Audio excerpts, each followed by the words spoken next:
correctement réalisé. C'est bon, D'accord. Steve? C'est bon, merci. Ok, donc il me manque en fait Bonjour, Fabienne. Monica. Bonjour Ah. Monica.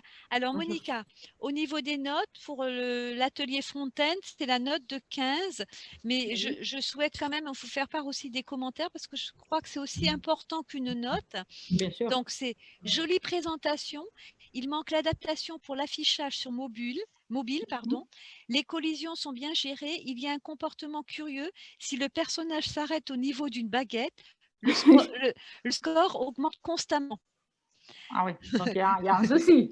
Il y a un petit bug, quoi.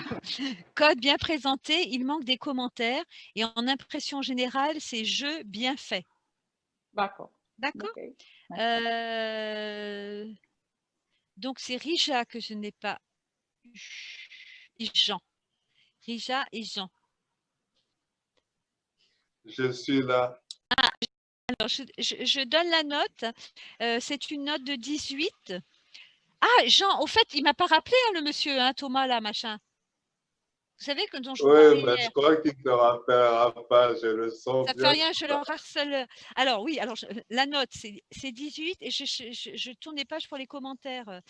Jean, 2 minutes. Alors, jolie présentation, il manque l'adaptation pour l'affichage sur mobile.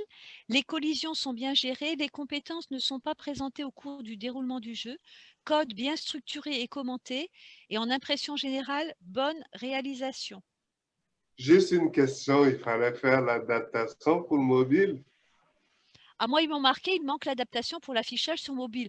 Bah, Parce que dans le cahier des charges, je me et les petits loups, là, à l'heure hein, où tout est adaptable sur des tablettes et sur des mobiles, c'est à vous d'y penser, ça. Hein, vous êtes des que pros, dans le cahier normalement. des charges. Hein. Oui, oui, mais enfin, il faut savoir anticiper. Hein, vous êtes normalement des Oui. pros. Hein, D'accord. d'accord. Hein, ok. Alors, c'est pas la peine de me dire oui, mais Fabienne, c'est pas noté. On anticipe. D'accord. C'est votre job en tant que développeur. Maintenant, on n'est plus que sur pas que sur ordinateur. Vous avez des tablettes, des portables, enfin, hein. Donc, c'était à vous d'y penser. D'accord. Oui, Fabien, je suis là. Hein. C'est qui est C'est Rija. Rija, bonjour. Bonjour. Rija, vous m'autorisez à communiquer la note alors, c'est un 11.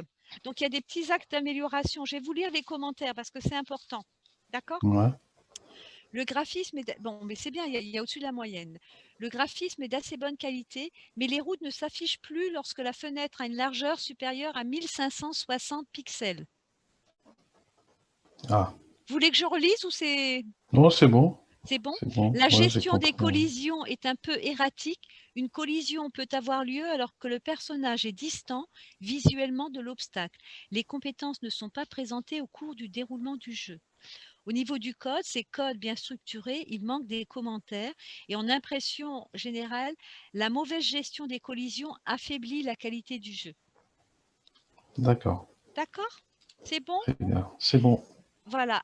Donc, vous voyez l'histoire des mobiles, je ne sais pas au niveau de l'atelier back-end, quand vous aurez l'atelier back-end à faire, vous vérifiez bien, pensez-y, peut-être qu'il faudra qu'il y ait une application mobile, j'en sais rien, hein, peut-être. C'est peut-être une piste auquel il faut penser. Hein. Allô, allô, tout le monde m'entend? Moi, j'ai une question, Fabienne. Pour le jeu en multijoueur, là, on peut réactualiser la base du premier? Alors là, Alexandre, très honnêtement, moi, je ne veux pas vous induire en erreur. Je pense alors, je peux répondre rapidement sur le. Alors, à moins qu'il y ait eu des évolutions de cahier des charges depuis les derniers cours que j'avais suivis de plus près, tu peux bien sûr adapter ton jeu, le jeu front. Généralement, dans le jeu front, oui, au cœur du jeu front, il y a des collisions. Donc, dans ton jeu multijoueur, si tu prends le même principe, tu vas gérer aussi des collisions. Oui. Et crois-moi que gérer des collisions dans un jeu multijoueur, c'est beaucoup plus compliqué. Donc, c'est pour ça que dans le cahier des charges du jeu multijoueur, on n'impose pas une gestion de collision. Il n'y a pas de gestion de collision donc dans le… Elle n'est pas imposée. Si jamais tu veux le faire, c'est vachement intéressant parce que c'est beaucoup plus difficile. Mais ce n'est pas imposé. Voilà. Attendez, ouais. Oui. Hein, vous avez bien entendu, Alexandre. C'est pas imposé parce que c'est quand même pas mal de job. J'ai pas entendu ce qu'il avait dit à la fin, Sébastien. Tu m'as dit quoi, j'ai dit exactement ce que Fabienne a répété. Je disais à Alexandre que ce n'est absolument pas demandé dans le cahier des charges parce que c'est quand même beaucoup de travail. Donc, c'est peut-être pas la peine de partir sur des projets trop ambitieux puisque vous allez avoir quand même un délai pour me le rendre et que ça vous met dans des états de stress. C'est pour ça que voilà, c'est pour ça que je vous invite, hein, mais les conseillers ne sont jamais les payeurs, je vous invite à respecter le cahier des charges. Moi, je ne le connais pas, le cahier des charges, parce que je n'ai pas accès à la plateforme VirtualWorks. À bien le lire, la seule recommandation que je souhaitais vous faire, c'est que là, en lisant les commentaires, et je vous les lis parce que je pense qu'un commentaire, c'est aussi important qu'une note.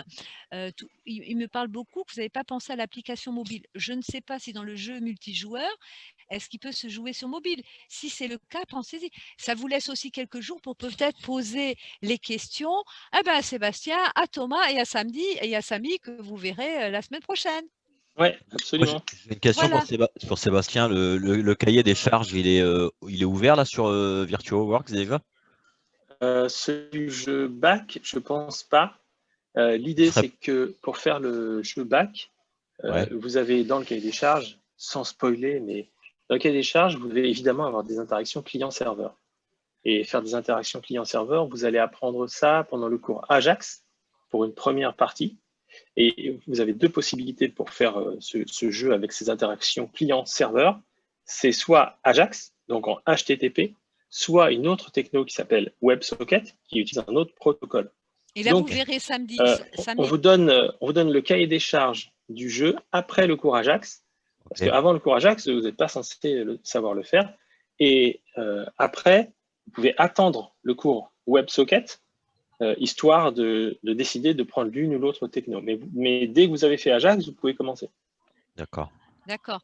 Et là, je vous invite à vraiment, quand vous voyez Samy, puisque vous verrez Samy le 15, Thomas, vous le voyez le 10, 11 et le 14. Donc, le 10, 11, vous les laissez quand même tranquille. Prenez les cours parce que c'est important que vous vous concentriez sur les cours. Mais le 14, vous commencez à poser des petites questions. Et puis, Samy arrive le 15. De toute façon, dites-vous bien une chose, toute l'équipe VirtualWorks est toujours en contact. D'accord? Allô, allô? C'est bon?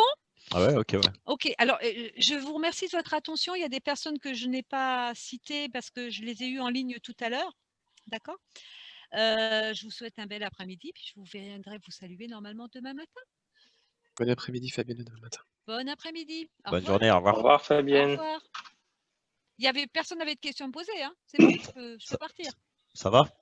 Oui, ça va très bien. Et si tu veux les cahiers des charges, on peut te faire une formation gratuite. Comme ça, tu auras le cahier des charges. Qui? Moi? Toi? Ouais. Non, j'en veux pas. Non. Ah bon. Moi, je ferai jamais leur boulot, là. Tant pis, alors. C'est des fous, mes stagiaires. Qu'est-ce que tu fais? Moi, je recrutais déjà. Moi, jamais. Déjà, quand je vois vos lignes de code, là, je fuis. Bon, très bel après-midi à tout le monde. Merci. Merci, vous aussi. Au revoir. Fabienne, au revoir. Au revoir. Bon. Bah, vous avez des bonnes notes dans l'ensemble. Hein. Ouais, c'est plutôt cool. Alors, si vous voulez, on va avancer un petit peu là, mais si vous voulez, on peut prendre quelques minutes en fin de journée, là, si vous avez des questions sur les jeux. Mais sachez clairement qu'il faut attendre d'avoir fait le cours Ajax, parce que vous ne pouvez pas faire le jeu, vous ne pouvez pas concevoir votre jeu si vous ne savez pas faire Ajax. Pour ceux qui savent déjà faire de l'Ajax, tant mieux pour vous, mais pour les autres, on veut le cahier des charges tous en même temps. Voilà.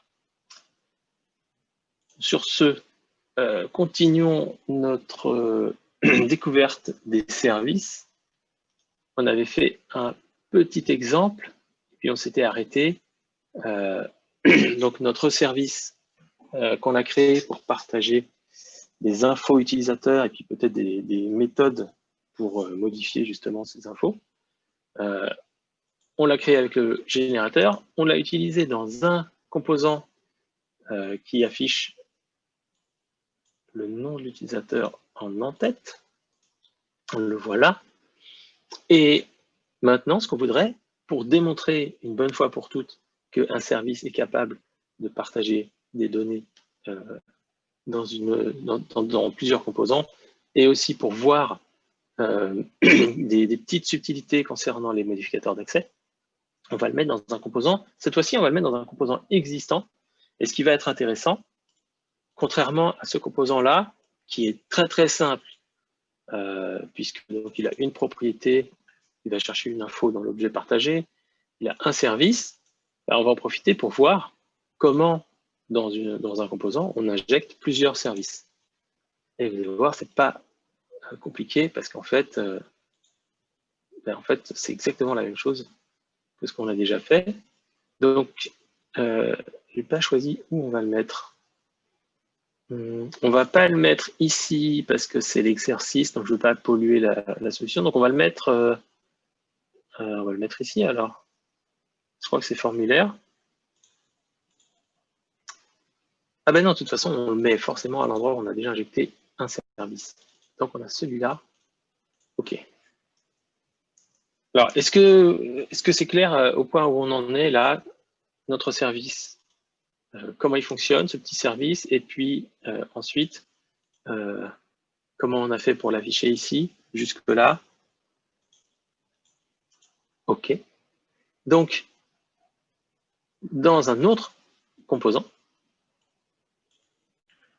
que notre en tête, on va le mettre par exemple dans formulaire. L'idée, c'est que, comme on a fait déjà, on va juste injecter ce nouveau service dans le composant avec l'injection de dépendance qui passe par le constructeur. Et qu'est-ce qu'on va faire? On va ajouter une dépendance à notre composant. C'est-à-dire notre composant, son rôle maintenant, en plus d'afficher un petit formulaire, ou je ne sais plus quoi d'ailleurs, ce qu'il fait. Voilà, il affiche un petit champ texte. Il affiche aussi une info qui vient d'un service partagé. Et maintenant, il doit rajouter encore une autre info d'un service partagé qui sera le nom d'utilisateur. Et l'endroit où on va injecter le service, c'est juste ici. Donc, en gros, on en a un, on en aura un deuxième. Constructeur, il peut prendre autant d'arguments qu'on veut. Donc, on a un argument, on met une virgule, et on va injecter un autre service. On va dire que cette fois-ci, c'est user service. Donc, on peut dire comment j'ai fait ici, est-ce que j'ai fait. Donc là, notez qu'au passage, dans le premier composant, j'ai fait les choses très proprement. User service, c'est une classe, ça commence par une majuscule. La convention courante dans Angular, c'est que généralement, on va appeler l'instance, quand on la nomme dans un constructeur, on va la nommer exactement comme une variable. Donc, ça sera le même nom que la classe, mais avec la syntaxe minuscule. Donc là, on a bien deux valeurs complètement différentes. Et ça représente une variable normale. Il se trouve que c'est une instance de cette classe, et donc la classe, de toute façon, elle a forcément une majuscule. Alors, mais encore une fois, pour vous montrer que les noms qu'on met dans le constructeur, ils ne sont pas figés. C'est nous qui décidons du nom. C'est comme dans une variable. Si on a une variable qui additionne deux nombres, elle peut s'appeler addition avec un paramètre A et un paramètre B. Et c'est juste parce qu'on a décidé que A et B, ça représente des nombres en mathématiques, comme ça nous parle. Mais le but, c'est de mettre un nom qui a du sens, ou parfois de démontrer que le nom il n'a pas d'importance. Donc, mon service utilisateur, qui sera de type user service. Là, j'ai fait entrer pour autocompléter, parce que j'ai la fainéantise de taper la dernière lettre. Et c'est parce qu'en faisant ça, il importe mon service en haut de fichier. Donc ça, c'est hyper pratique.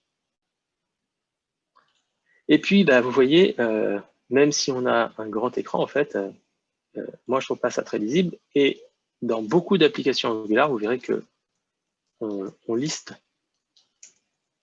les services injectés dans le constructeur, comme ça, verticalement, c'est beaucoup plus lisible. C'est absolument pas obligatoire. Et si vous voulez mettre une virgule, vous pouvez. Bref. Donc, moi, j'aurais tendance à faire comme ça, et je trouve ça beaucoup plus lisible. En gros, on repère facilement les deux points qui sont au milieu, et on voit les noms des services, et puis les noms des instances. Donc, pour l'instant, on peut se contenter d'injecter ce service, et puis de dire encore une fois que, qu'est-ce qu'on va faire? Bah, cette fois-ci, on va créer un bouton dans notre composant. Et on va dire que ce qu'on va faire dans le template, c'est qu'il y aura un bouton sur lequel on va cliquer. Et quand on cliquera, c'est là qu'il va aller affecter une variable locale, une variable de notre classe, qui sera prise à partir de la variable, la valeur qui est dans le service. Donc, on va dire qu'on aura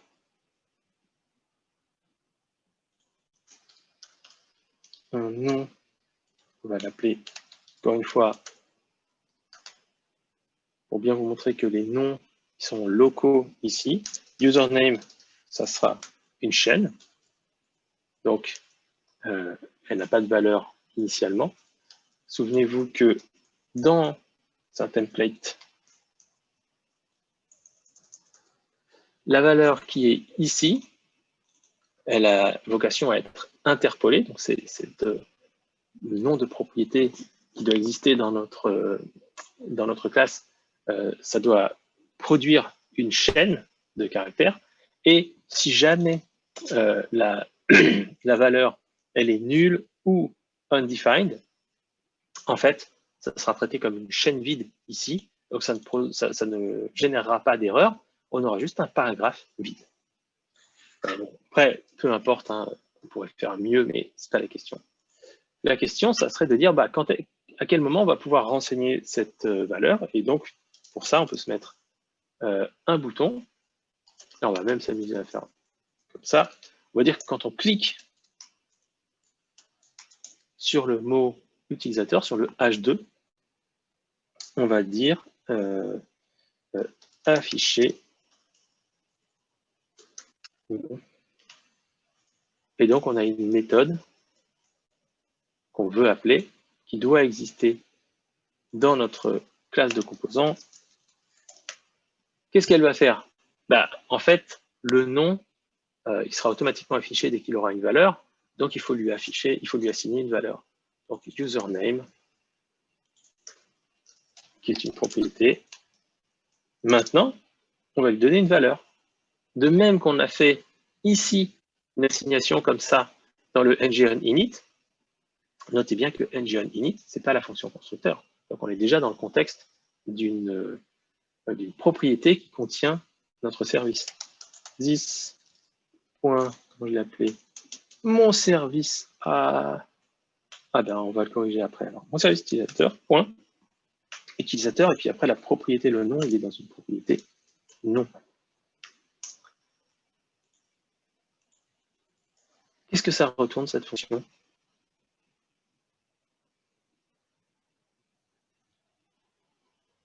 Qu'est-ce que ça retournait si vous étiez réveillé? Si vous aviez pris un café après manger? Ça retourne Sébastien. Oui. Ça retourne Sébastien. Ah, j'ai un problème de son, je t'entends très, très, très loin. Non, ça ne retourne pas Sébastien. Qu'est-ce qu'elle retourne, cette fonction, en fait? La valeur de retour, c'est quoi? Cette fonction-là. Hein.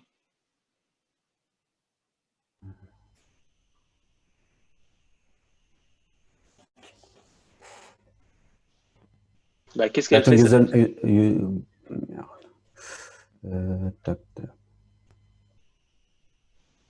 Elle retourne username. Non. La fonction afficher nom. Oui. Est-ce qu'elle a un mot-clé return à l'intérieur de cette fonction? Non. OK.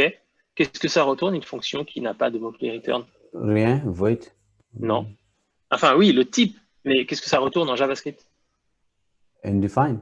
Undefined. Ah. Oui. Donc, cette fonction-là, afficher nom, elle retourne undefined. Et donc, il faut la typer avec void. Oui. Alors, allons dans notre application. Et là, qu'est-ce que j'ai dit? J'ai dit qu'il faudrait cliquer ici. Donc, je clique. Donc, quand on clique, on exécute cette fonction. Cette fonction, elle va remplir la variable username. Où est-ce qu'elle prend sa valeur? Elle va chercher dans le service. Quelque part dans le service, il y a une propriété qui contient une autre propriété. Et puis, elle nous assigne cette valeur-là à la propriété username. Donc, à partir du moment où on a exécuté cette ligne de code, il y a quelque chose dans username, c'est du texte, puisque notre service il renvoie bien du texte. Et ici, donc c'est Angular qui met à jour et qui dit maintenant j'ai quelque chose à afficher, donc il affiche le nom qu'il a reçu ici.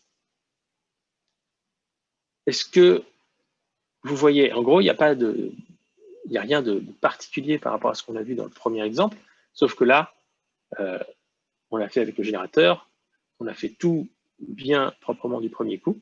On a un objet qui est donc une instance de notre service qui contient des infos qui seront les mêmes partout. Est-ce que c'est clair jusque-là? Bon, petite... Oui, c'est clair, pardon. Ok, merci. Alors, petite chose au passage. Donc, moi, ça m'arrive jamais, d'habitude, je fais jamais de faute, hein, bien sûr. Mais des fois, si jamais on fait des erreurs, au cas où, imaginez que vous avez écrit 2 U comme ça, et vous voulez les corriger. Qu'est-ce qu'on peut faire? On peut faire ça, puis après, on fait ça. Et qu'est-ce qui se passe dans ces cas-là? On a oublié l'autre qui était quelque part, puis on l'a pas vu, quoi. Donc, je ne sais pas si vous avez utilisé cette fonctionnalité. Pour sélectionner tous les trucs, non, c'est pas ça? Si vous le cliquez dessus, et après CTRL-D, CTRL-D, CTRL-D, CTRL-D, ça va prendre toutes les itérations du truc, et puis on change d'un coup. Alors, ça, c'est très bien, mais ça ne va pas jusqu'au bout. Et après, ça va me permettre d'enchaîner sur quelque chose d'autre d'intéressant. Mais, si tu fais CTRL-D, tu verras qu'il sélectionnera toutes les instances dans la page en cours. Oui, voilà, ça se limite à la page. Oui. Malheureusement, donc il y a des cas où tu peux renommer. Alors, qu'est-ce que je voulais vous dire? Donc, c'est une très bonne astuce. Vous devriez l'utiliser. Par exemple, si vous êtes dans une fonction et que vous avez un mot et vous le sélectionnez pour le supprimer ou je ne sais pas quoi, c'est hyper pratique, CTRL-D. Il y a énormément de raccourcis et d'astuces sur VS Code, donc ça mériterait de... On pourrait y passer des heures, mais progressivement, apprenez des astuces comme ça parce que vous allez gagner énormément de temps. Alors, donc, CTRL-D, mais si on veut faire quelque chose qui peut avoir des impacts dans d'autres services, par exemple, si on modifie le nom, imagine dans User, imagine que je change le nom ici. Il faudra que je change dans des composants aussi. Donc ça, en fait, cette opération, elle s'appelle renommer un symbole. On veut renommer un mot-clé qui est utilisé en tant que mot-clé. Et là où VS Code et les éditeurs modernes sont très puissants, en faisant un clic droit ici, on peut faire, alors chez moi c'est en anglais, mais peu importe, renommer le symbole, j'imagine, en français. Et ici, il nous propose une petite boîte pour saisir un nouveau nom. Donc, on peut complètement remplacer le nom. Et quand on fait entrer, il va aller retrouver partout. J'ai fait une deuxième erreur. Il va chercher toutes les instances de ce symbole. Et ça veut dire pas seulement dans cette page, mais aussi dans toutes les autres pages. Si c'est un symbole qui est partagé, par exemple, une propriété dans un service, on va le faire pour tester, pour que vous compreniez vraiment. Donc là, je me rends compte que j'ai fait très fort, parce que j'ai fait 2 fautes dans un mot. Donc tout à l'heure, je parlais de café, en fait, il faudra que je reprenne un café. Donc ça, c'est très puissant. Et on va le faire juste pour tester. Donc, admettons que ici, je suis dans User Service, et ici, vous voyez que dans ce composant, et puis aussi dans ce composant, est-ce qu'on peut le splitter en 3? Hop. Donc, ici et ici, on utilise dans 2 fichiers différents le nom de cette propriété-là. Et donc, admettons que j'ai fait une erreur. En fait, je veux l'appeler... Qu'est-ce que je fais? Pardon.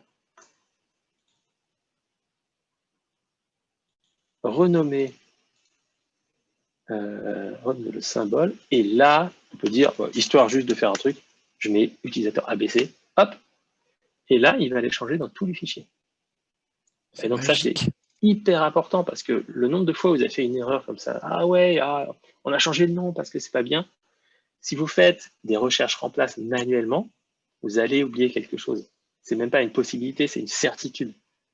Du nombre de fois que vous allez faire ça, il y a une fois où vous allez vous laisser passer un truc subtil et catastrophique. Donc, pensez, à chaque fois que vous faites un renommage, pensez à utiliser rename symbol et ça va vous sauver la vie dans plein de cas. Après, il y a des cas où on n'y peut rien. Il faudra faire des vérifications, mais c'est très pratique. Moi, je m'en sers jamais parce que je fais jamais d'erreur, mais ça peut arriver, quoi. Ouais. Alors, donc, alors, ça m'amène à quelque chose, en fait, de très important. En fait, je vais vous laisser faire les exercices. Donc, on va pas creuser plus que ça pour l'instant les services. On finira une partie de cours en fin de journée. Mais avant ça, je veux tout de suite vous parler de cette notion de privé-public.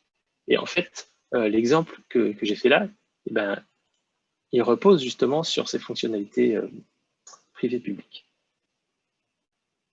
Alors, on va faire un peu de place ici. OK. Donc, on a vu pour l'instant uniquement dans les constructeurs qu'on a utilisé des propriétés publiques. Et je vous ai montré qu'il y a private aussi. Et puis, vous avez peut-être entendu parler de protected et static. Celle qu'on utilise le plus fréquemment en TypeScript dans Angular, c'est public et private. Et vu en fait le système d'injection de dépendance d'Angular, il n'y a pas beaucoup de besoin d'utiliser protected et static. Enfin, c'est des cas beaucoup plus rares. Donc les cas les plus courants que vous allez utiliser, c'est public et private, et ça a des conséquences importantes, et surtout ça a une utilité, ça a une vraie utilité. Qu'est-ce que ça veut dire public et qu'est-ce que ça veut dire private? Donc la définition, elle est relativement simple. Une propriété qui sera marquée comme publique sera accessible en dehors de la classe. Ça veut dire, si j'ai une instance de mon composant ici, si une propriété de ce composant est marquée comme publique, alors on pourra modifier, on pourra écrire du code en TypeScript qui essaye d'accéder à cette propriété et qui la modifie. Alors pour un composant, ce n'est pas forcément évident, puisque généralement, pour l'instant en tout cas, on n'a pas vu d'interaction entre les composants. Mais on peut le faire en Angular. Par contre, on a un cas où on peut explorer cette possibilité, ici, qui est user service, qui, ici, expose une propriété utilisateur, et cette propriété, elle est publique. Mais ce n'est pas marqué public. Est-ce que l'éditeur nous dit Bastien, excuse-moi de te couper juste pour revenir. Tu as dit tout à l'heure que une propriété qui a pour modificateur d'accès public est accessible en dehors de la classe, c'est ça? Oui, c'est ça. D'accord. Merci. Contrairement à une propriété privée, mais on va l'illustrer ici. Alors, j'essayais donc de voir si il nous dit quelque chose ici, mais en fait, il ne nous dit rien du tout. Et là, il nous dit rien du tout. Okay. Alors, uniquement côté TypeScript, hein, c'est bien ça? Absolument. Parce que ce concept-là, il n'a plus aucune réalité une fois que votre code est compilé. Donc, cette histoire de public-privé, c'est une sécurité en termes de développement. Et vraiment, croyez-en mon expérience, c'est extrêmement pratique, très, très utile. Cependant, il ne faut pas le considérer comme une sécurité en termes d'exécution, puisque à l'exécution, on sera en JavaScript, et en JavaScript, ces mots-clés, ils n'ont aucun sens. Donc, je voulais juste voir quelque chose. OK.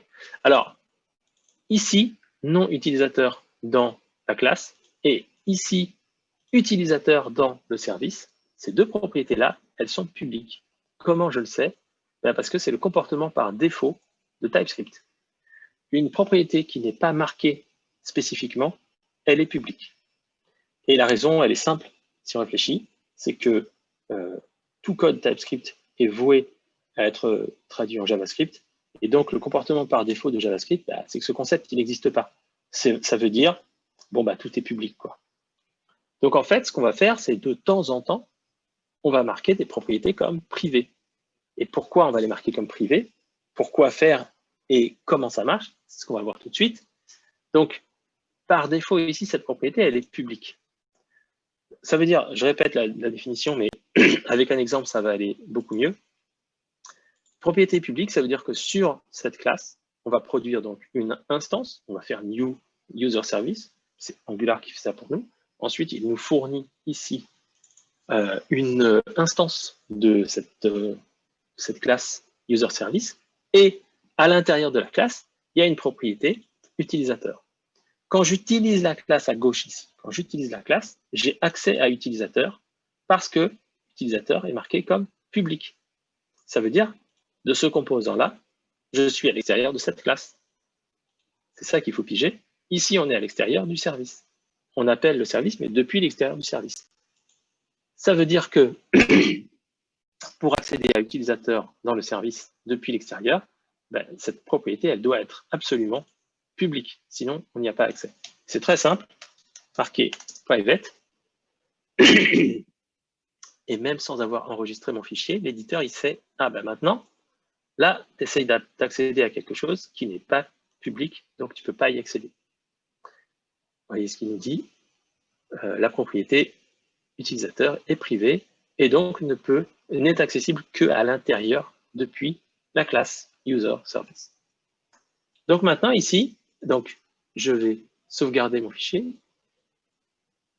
C'est un nouveau comportement de VS Code, ça se défile, mais c'est pas... Oui, d'ailleurs, justement, à ce propos, est-ce que vous avez parce que je me rends compte parfois quand je mets deux écrans, enfin j'ai qu'un écran, chez moi j'ai qu'un écran. Et du coup, parfois, quand il y a trop d'onglets, c'est impossible, j'ai pas trouvé de manipulation pour naviguer dans les onglets. Normalement, la roulette de la souris, elle défile. Si tu poses la souris, mets la souris dessus et ça fait défiler. J'ai jamais essayé. Ok, ça marche. Et par ailleurs, je ne sais pas si ça passe bien là via le partage, mais regarde la barre d'onglet là où est mon curseur juste au-dessus. Et regarde quand je passe la souris, il y a une barre de défilement qui est matérialisée là. Oui, tu peux la manipuler aussi. Mais elle n'est pas pratique. Mais bref, par contre, la roulette de la souris, ça fait la même chose. Ok. Eh oui, mais c'est comme ça, attends. Et il y en a plein des astuces dans VS Code. Il est énorme ce logiciel. Pardon. Alors, donc, qu'est-ce qui se passe ici? Il me dit que j'ai pas le droit de l'utiliser. Est-ce que c'est vrai que j'ai pas le droit de l'utiliser? Eh bien,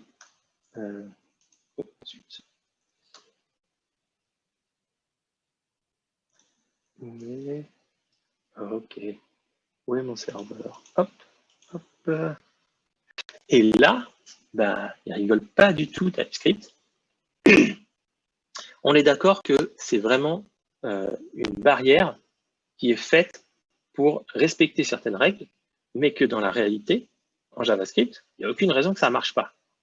Mais on a mis cette barrière justement pour faire les choses proprement. Et le résultat, c'est que notre compilateur TypeScript, il est configuré de telle façon à interdire la compilation si on a, en gros, fait, je ne sais pas comment on appelle ça, une violation d'accès ou un truc comme ça. Ça veut dire, ce type-là d'erreur, il est inacceptable et TypeScript arrête la compilation. Donc, mon serveur, là, il est gentil. Il a mis une erreur. Parce qu'on est en dev. Parce qu'on est en dev, il produit quand même l'application, mais ça, normalement, en prod, il refusera de compiler. Ensuite, la compilation TypeScript, ça se configure. Et sur un vrai projet, moi, je vous conseillerais fortement de, si ce n'est pas le cas, je pense que c'est le cas en prod, mais je conseillerais fortement, par exemple, d'interdire de pousser du code sur le dépôt s'il y a ce genre d'erreur dans la console. Bref, donc, ça veut dire qu'on a un moyen de dire que la propriété privée ici, on a le droit de la manipuler dans la fonction, pardon, dans la classe. On a tout à fait le droit de dire this utilisateur.admin. Allez, on va révoquer les droits. Il n'est plus admin.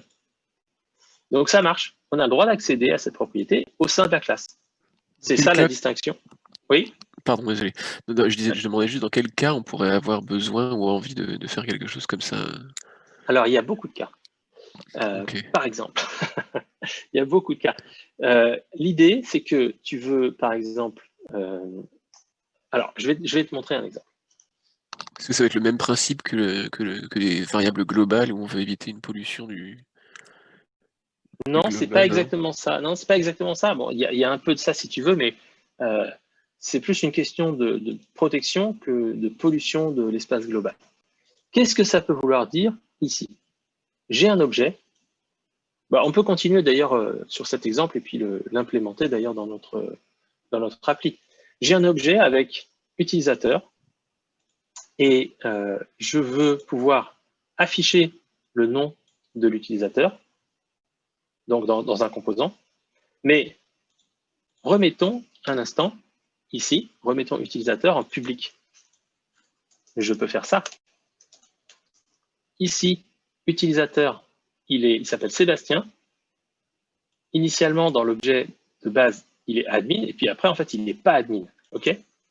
Donc, moi, je vais dire que j'accède au service.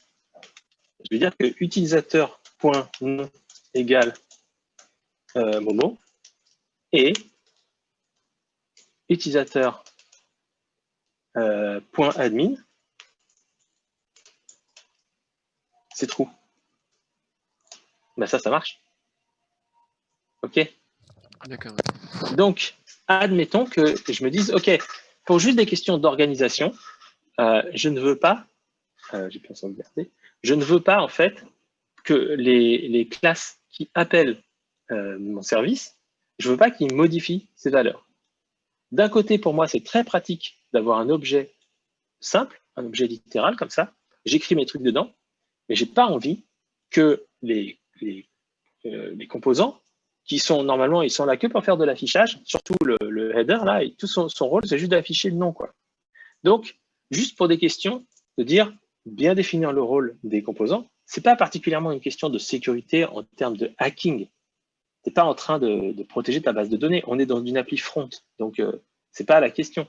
La question, c'est juste en termes de dev, de pouvoir dire que ici, ce n'est vraiment pas le rôle de ce composant, ce n'est pas le genre d'endroit où on va modifier le nom d'un utilisateur, parce que le nom d'utilisateur, généralement, il est renvoyé par un système sécurisé quand on se connecte. Donc, pourquoi il changerait en cours de route dans un composant d'affichage? Donc, juste pour ce genre de scénario, qui est vraiment très, très courant, en fait. Après, il y a des scénarios un peu plus spécifiques où, en fait, on a des fonctions particulières et, en gros, on veut toujours s'assurer que on appelle la donnée d'une certaine façon et on l'écrit d'une autre façon. Mais je ne rentre pas dans ce genre de détails. Mais là, c'est un bon cas. Donc, qu'est-ce qu'on peut faire? Moi, d'un certain côté, ça m'arrange de mettre cette propriété en privé. Et d'un autre côté, si je ne peux pas l'utiliser, jusqu'à rentrer chez moi, quoi. Alors, il y a un compromis entre les deux. Par exemple, on peut dire get user, on va dire get username, et puis on fait ce genre de fonction. Je ne sais plus qui est-ce qui parlait de getter et setter tout à l'heure, mais voilà un cas. Et qu'est-ce qu'on fait ici? Puisque ici, la propriété, elle est privée, mais elle est totalement accessible au sein de la classe. Une propriété privée, elle est 100% accessible dans la classe elle-même. Eh bien, on va dire OK. Donc, quand on voudra le nom, ce qui est mon cas ici, on va dire on fait return.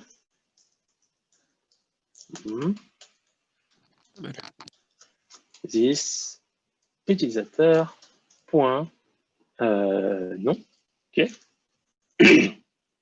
Et maintenant, qu'est-ce qu'elle retourne, tiens, cette fonction? Une chaîne de caractères. OK. Et comme ça permet de récupérer les propriétés, mais on ne peut toujours pas les modifier depuis l'extérieur. Voilà. On ne pourra pas écrire du code, en tout cas en TypeScript, qui modifie ces propriétés-là. Donc, dans ce cas-là, j'appelle plus utilisateur, parce que c'est sens interdit, mais j'ai une fonction qui a pour rôle de me donner le nom de l'utilisateur. Puisqu'on a fait ça, c'est privé, donc c'est partout pareil. Vous voyez qu'ici, on a encore une erreur, parce que... quoi qu'il dit? Parce que je n'ai pas enregistré, mais et de l'autre côté, on a la vraie erreur qui est de dire, ici, on a toujours un accès, donc en fait, maintenant, il faut faire la même chose. Get username. Et là, on a une fonction dont le rôle est très simple. Je prends le nom qui est dans cet objet, je le retourne, et tout le monde y a accès. Si tu veux l'utiliser, tu peux. Mais tu ne peux plus faire, donc plus du tout interagir autrement, ni en lecture, ni en écriture, avec la propriété texte. Puisque d'ailleurs, donc là aussi, double intérêt. En gros, en fait, il y a je recommence. On parle, quand on a des méthodes privées et des méthodes publiques, on parle d'API publiques et d'API privées. Qu'est-ce que ça veut dire? Ça veut dire qu'ici, en gros, on a créé un service et il y a une façon d'interagir depuis l'extérieur avec ce service. Cette façon-là, on appelle ça l'API publique. C'est un terme que vous pouvez rencontrer. Donc, tout ce qui est publiquement accessible, ça sera listé ici quand vous faites mon service, point. Donc ça, c'est la magie de TypeScript. Déjà, comment on a l'autocomplétion? Parce qu'on a typé ici l'objet qui est injecté. Ensuite, puisqu'il est typé, on a la définition complète, et y compris ce qui est privé, ce qui est public. Donc, dans le contexte où je suis ici, la seule propriété ou méthode à laquelle j'ai accès, c'est getUsername. Cependant, quand je suis ici, alors, pas là parce qu'on a fait un return, mais ici, donc this, c'est l'objet en cours, et là, il me présente à la fois les propriétés privées et publiques, puisqu'elles me sont accessibles à moi, puisque on est dans la classe. À la classe elle-même, elles sont forcément accessibles, absolument toutes les méthodes et toutes les propriétés. Donc, si on voulait modifier dans ce service-là le nom d'utilisateur, admettons qu'il y a un formulaire pour dire je change mon nom ou je change mon email, je ne sais pas quoi, dans ce cas-là, on fera une méthode qui recevra en paramètre la valeur et qui ira l'écrire dans notre objet. Et l'objet, il peut rester privé. Ok, je vois, c'est logique. Voilà, donc c'est pas beaucoup plus compliqué que ça, et je ne vais pas aller plus loin sur protected et static parce que il faudrait faire un exemple plus compliqué. Mais l'essentiel, c'est de comprendre d'une part donc, le rôle de public et de privé. Public, c'est accessible de l'extérieur. Privé, ce n'est accessible que dans la classe. D'autre part, il faut bien comprendre que tout ça, c'est uniquement dans l'éditeur, c'est-à-dire pendant qu'on code, avant la transpilation TypeScript, puisque une fois transpilée, cette notion ne peut pas exister en JavaScript. En tout cas, elle ne peut pas exister aussi simplement qu'avec un mot-clé public et privé. Et donc, c'est très utile parce que d'une part, ça vous permet d'éviter des erreurs, juste pour éviter des erreurs de dev. On parle de sécurisation, on parle de sécurisation en termes de travail, on ne parle pas de sécurité informatique. En termes de sécurité, ça n'a rien à voir, on est dans une appli front, il ne faut pas croire qu'on va faire de la sécurité poussée ici. Les gens qui veulent décompiler votre code source, il est dans leur navigateur, donc c'est une autre problématique. C'est juste une question de sécurité de développement, et on peut garantir que certaines erreurs involontaires ne se produiront pas. Dernière chose à comprendre, c'est que ici, je suis dans ma classe, j'ai utilisé private pour une propriété, mais quand j'ai injecté mon service, je l'ai injecté en tant que public. Donc, ce n'est pas parce que j'ai injecté mon service en tant que public que tout devient public à l'intérieur. C'est juste cette variable qui est publique. Donc, il faut bien comprendre la distinction. Et regardons, par exemple,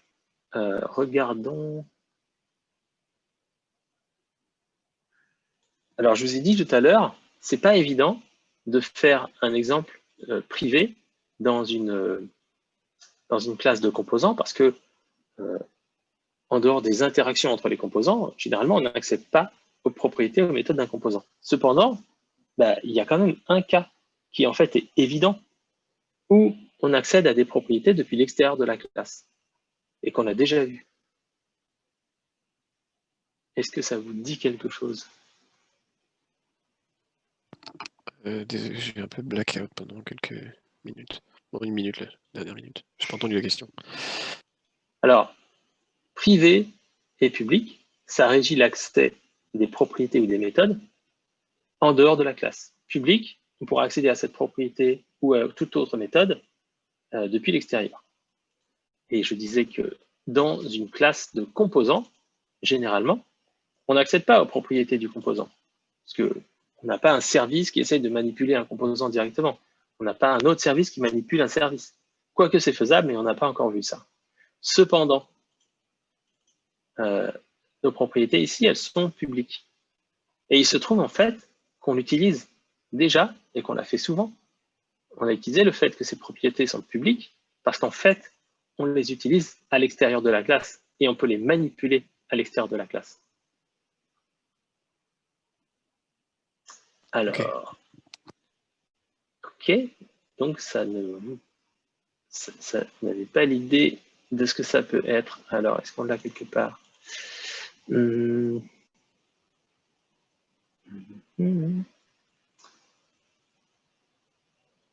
Ah, ça doit être là-dedans. Là, en fait, qu'est-ce qu'on fait ici? Non, pas ici. Pas ici, mais ici, dans le composant là. On a une variable qui s'appelle afficher. OK? Et on l'exploite ici dans le template. On exploite sa valeur pour gérer un ngIf. Ici, on a un objet. Et cet objet, on l'affiche. Ben, techniquement, et ça peut vous paraître théorique, mais c'est fondamental, techniquement, quand Angular prend le template ici et dit « Ah, il faut afficher des valeurs, il faut interpoler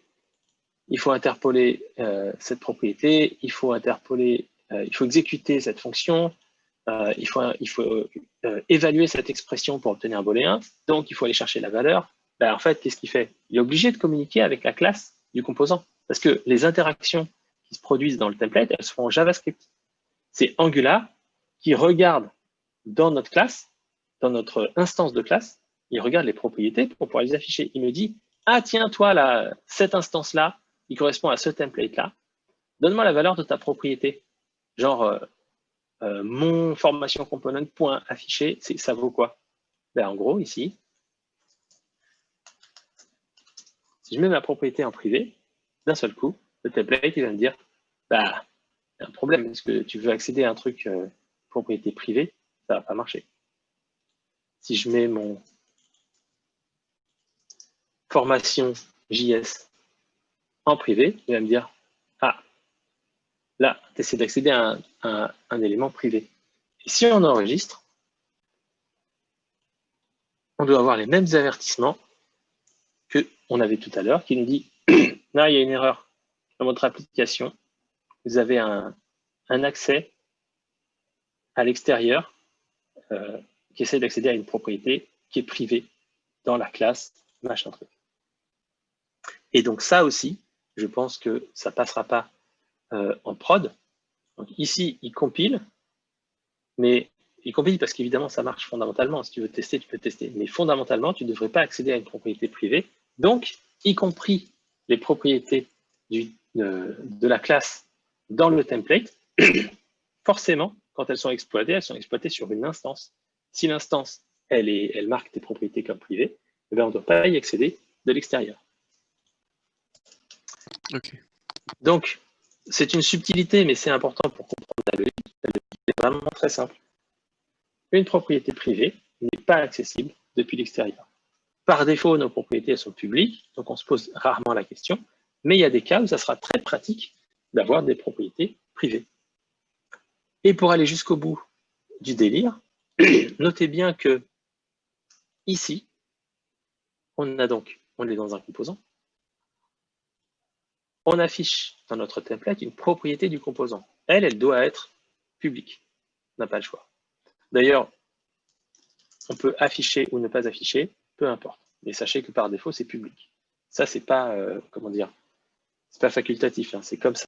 C'est un peu comme une propriété qui n'est pas typée, bah, d'un seul coup, c'est any et puis c'est fait une fois pour toutes. Donc, cette propriété, elle est publique, mais et elle est publique parce qu'on en a besoin qu'elle soit publique, mais finalement, le service, quand il est injecté ici, on ne l'utilise pas en dehors de la classe. Donc, on peut très bien marquer ce service comme privé. Si on n'a pas envie de l'utiliser dans notre template, eh bien, on n'a aucune raison ici de le marquer en public. Très souvent, il vaut mieux marquer les services injectés comme étant privés. Encore une fois, ça évitera de faire une erreur parce que techniquement, ça marche ça. Regardez, public, ici, on pourrait écrire, et je vais le mettre en plus, mais je l'enlèverai après.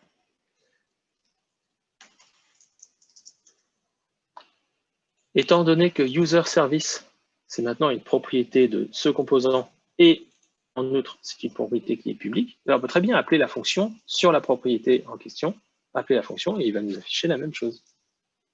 Là, on aura 2 fois le nom. Et ça marche. Donc, encore une fois, pour éviter ce genre d'erreur, si on n'a pas l'intention de faire ça, il suffit de marquer le service comme privé. Et donc, tout ce qu'on veut faire, c'est exploiter ces valeurs à travers la classe ici, mais généralement pas dans le template.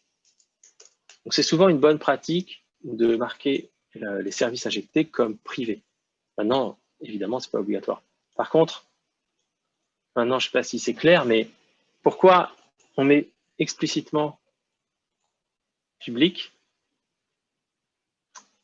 Boum.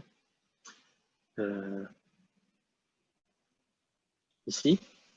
On met explicitement public ici, alors que je vous ai dit, les propriétés, par défaut, elles sont publiques. Parce que ici, notez bien, hein, par défaut, ça, c'est pas une propriété. C'est juste un argument. C'est une variable en paramètre d'une fonction. Donc, si on veut déclarer, si on souhaite avoir une propriété qui porte le même nom que l'argument et qui aura la même valeur, on est obligé de mettre public explicitement. Parce que par défaut, on ne parle pas d'une propriété, on parle que d'un argument. Bon, subtilité, et c'est pas... ça vous paraîtra plus clair quand vous aurez un peu pratiqué. Et sur ce, je vais vous laisser avancer sur les exercices. Et je suis à l'écoute. Posez-moi des questions. Si ça vaut le coup, je ferai une explication pour tout le monde. Et s'il le faut, on peut corriger des exercices aussi. Oui. Il y avait une question. Ok, ça marche. Bon, à tout à l'heure. On repart sur l'exercice. Je crois qu'il y avait une question. Juste une question. Ce matin, parce que je suis arrivé un petit peu en retard, j'ai vu que tu avais fait la correction. Tu t'es rendu à quelle correction d'exercice, s'il te plaît? On a juste fait un exercice parce qu'il y a eu des questions dessus. D'accord.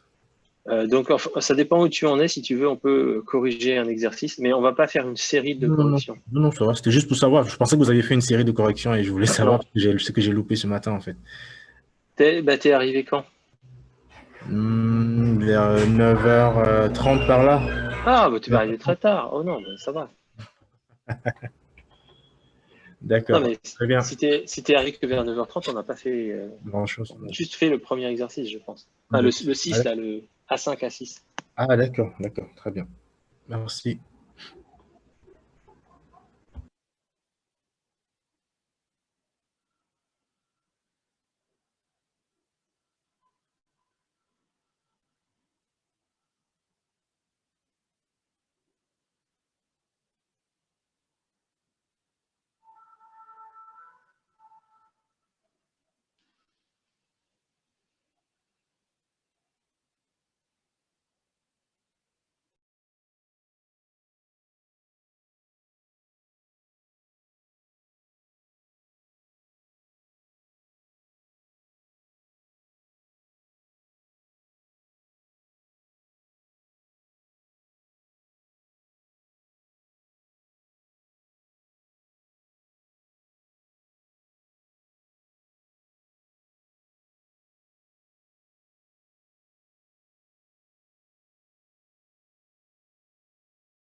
Est-ce que ça se passe bien les exercices? Faites-moi un petit signe. N'hésitez pas, évidemment. Signe. Hein? Signe. Ah non, tout va bien. Je suis tranquille. Excuse-moi, Sébastien. Oui. Juste pour te prévenir, je vais me déconnecter parce que j'ai un entretien. Donc, j'espère que je vais pas rater des choses intéressantes dans la correction. Écoute, c'est pas grave. L'important, c'est plus important l'entretien. Ça a l'air bien l'endroit où tu vas? Tu vas postuler? Comment? Est-ce que ça a l'air intéressant là où tu vas aller postuler? Oui. Ok. Tu sais ce qu'ils font? Oui. Okay. C'est bon, tu es prêt pour l'entretien, quoi? Tu es chaud? Oui, je suis prêt, oui. Ok. Bah écoute, bon courage, bonne chance. Bon courage, tu pars quand tu veux, tu n'as pas besoin de me prévenir. Moi, je sais que tu étais là, donc il n'y a pas de souci. Non, c'est juste pour vous prévenir pour pas que vous avortez de nouvelles choses. Désolé. On va voir des petites choses sur les services, mais t'inquiète pas. Ah ouais. On reverra. Oui, mais c'est comme ça, c'est pas grave. Ça en prend 30 à 45 minutes. Ok.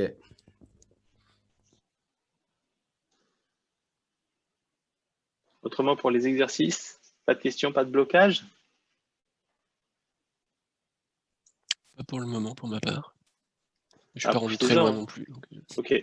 Parfois, il y a des formulations dans les énoncés qui sont un peu compliquées. C'est un peu exprès des fois parce que on essaie de formuler juste en français, comme quand vous avez un client qui vous explique ce qu'il veut faire. Donc, n'hésitez pas à demander des éclaircissements, bloquez pas sur juste un énoncé. C'est vous qui avez écrit les exercices Angular ou pas? Avec Samy, en fait, c'est une base d'exercices qu'on a fait évoluer tous ensemble. Enfin, c'est Samy et moi qui donnons les cours Angular en général. Donc, parfois, tu vois l'influence de l'un ou de l'autre. Ouais, je sais pas, ouais, d'ailleurs, parce que ça aurait plutôt été Thomas, du coup, parce que je vois dans NG Class, JS Guru de point de nom égale Crockford. Ce serait typiquement. Mais on fait tous partie du culte, en fait. D'accord. Ok. On est dans la même secte. Ouais, ça dépend des moments, tu vois. Bon. Ok. Bon, bah, je vous laisse continuer, mais je suis là, hein, donc bloquez pas, faites appel à moi, il n'y a pas de souci. À toutes.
Hello à tous. Bon, on fait une petite pause, que vous soyez sur l'exercice ou pas, que vous continuiez ou que vous alliez prendre l'air, et on se retrouve vers 50. Et on regardera, vous me direz où vous en êtes tout à l'heure quand on se retrouve, et on fera peut-être des corrections.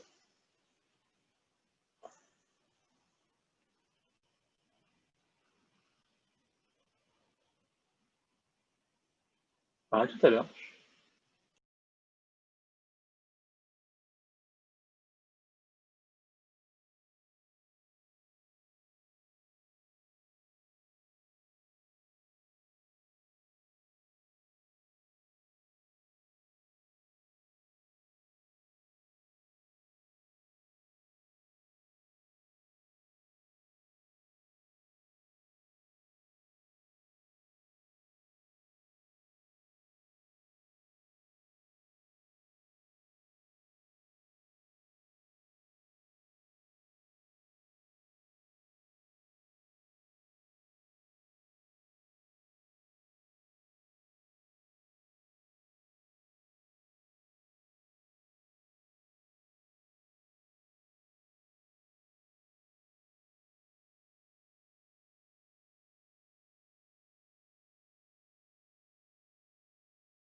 Est-ce que vous êtes tous revenus?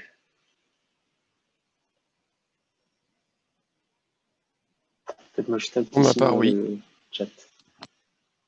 Ok. Bah, c'est tout le monde alors. Hein. Je sais pas. Alors. Est-ce qu'il y a des exercices que vous voudriez qu'on corrige? Soit que vous avez un problème avec, soit que vous n'êtes pas sûr d'avoir fait ce qu'il faut.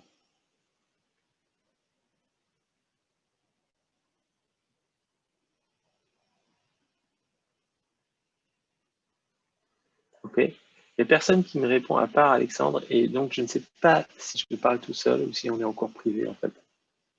Mais c'est pas grave, si on fait un cours privé, il va en profiter.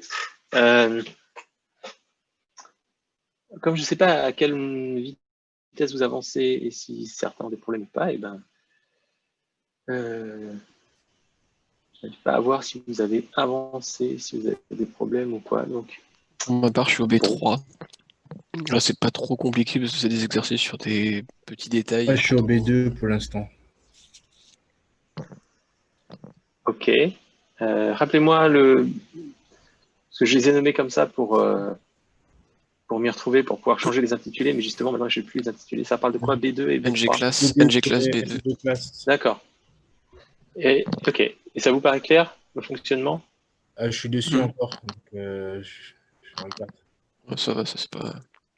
Encore une fois, c'est des petits détails, ceux-là. Donc. Oui. Bah, c'est des choses pratiques, quoi. Je vous laisse avancer un petit peu, et puis on refera un dernier...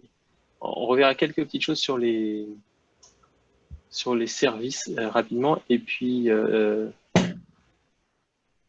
je pense qu'on s'arrêtera là en termes de cours pour aujourd'hui, à moins on fera une petite intro au routage juste à la fin. Donc je vous laisse avancer un petit peu, un petit quart d'heure, et puis on se retrouvera vers 16h10. On refait une petite partie, un dernier morceau de cours.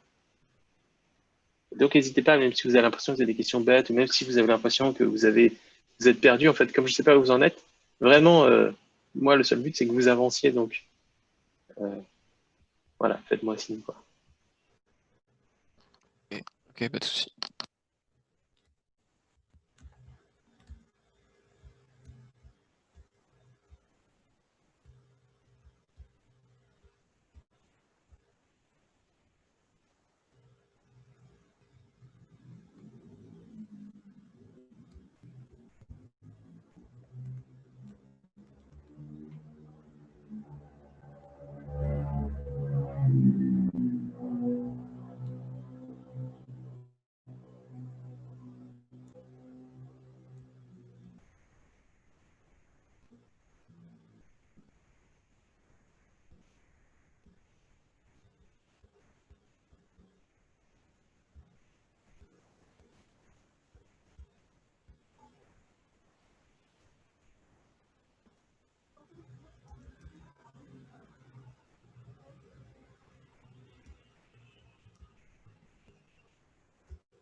That